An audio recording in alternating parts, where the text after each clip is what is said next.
सदा प्रभु को नाम धन्यवाद हो। प्रभु जीशु ख्रीष्ट को मधुर नाम आपण मान प्रत्येक को ख्रीष्ट प्रेम सहित नमस्कार एवं स्वागत करे। प्रभु आपण मान प्रचुर रूपे आशीर्वाद करंतु।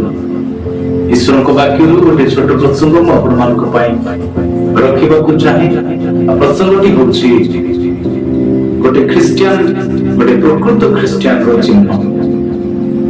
प्रकृत ख्रीस्टियान रो बहुत चिन्ह बहुत आशीर्वाद विषय पवित्र बाइबल रे दर्शा जाय अछि, किंतु सेति मध्यरु गोटे विषय गोटे चिन्ह विषय मैं आपण मान करिବାକୁ चाहे। आ से चिन्ह द्वारा लोक माने अति सहज रे चिन्हि पारନ୍ତି जे एही लोक जने ख्रीस्टियान लोक बोली। आ अन्य माने मध्य आक्रोशित होई पारନ୍ତି प्रभु को आडको। प्रभु मध्य गौरव पाती सही पर एक चिन्ह विषय में आपण कहि। आमे देखिबा द्वितीय कोरिन्थियो 5 अध्याय 17 पद में लिखा जाए, एनु जदि केहि ख्रीष्ट को ठाई अछि तेबे से नूतन सृष्टि होई अछि, पुरातन विषय सब लोप पाई अछि, देखो नूतन विषय सब सृष्टि होई अछि। जड़े व्यक्ति प्रभु को ठारे आसे, प्रभु को विश्वास करे, प्रभु को ग्रहण करे, तेबे से नूतन सृष्टि होई थाए।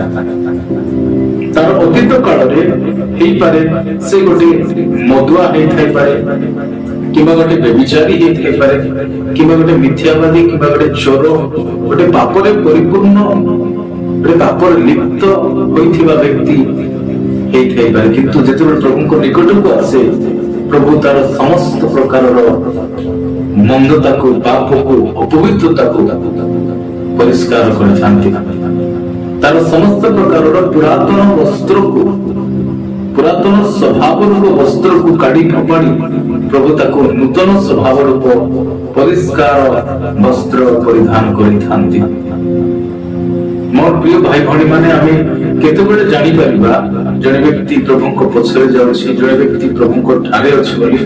जेतेबेले जने व्यक्ति तार जीवन समस्त पुरातन विषय को छाड़ी की प्रभु को पछरे जाए, प्रभु को पाखो को जाए, तेबे हमें जानि परिबा जे वास्तव रे ए प्रभु को सहित अछि।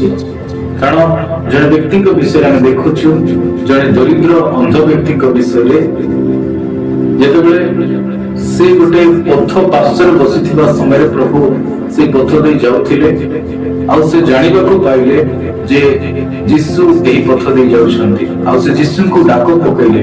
किंतु अनेक लोक माने तांको धमके तांको निरोध हेबा को तांको तुनी रहिबा को होइथिले, किंतु प्रभु तांको स्वर सुनि की सही अंध व्यक्ति को जेतेबेले डाकुछन्ती, सही अंध व्यक्ति जनको तांको चादर को फोपाड़ी दे से प्रभु को निकट को जाउछन्ती। मोर प्रिय भाई भणी माने सही व्यक्ति जनको तांको पुरातन विषय को, तांको पुरातन चादर को, तांको पुरातन बाड़ी को, तांको पुरातन भिख मागुथिबा जिंस गुडा को से छाड़ी की प्रभु को निकट को जाउछन्ती। जने व्यक्ति प्रभु को जेतेबेले संपूर्ण हृदय सहित विश्वास करे, तेबे से तार पुरातन विषय सब छाड़े। गोटे प्रकृत ख्रीस्टियान प्रकृत विश्वासी तार पुरातन विषय को छाड़े और प्रभु को निकट को जाए।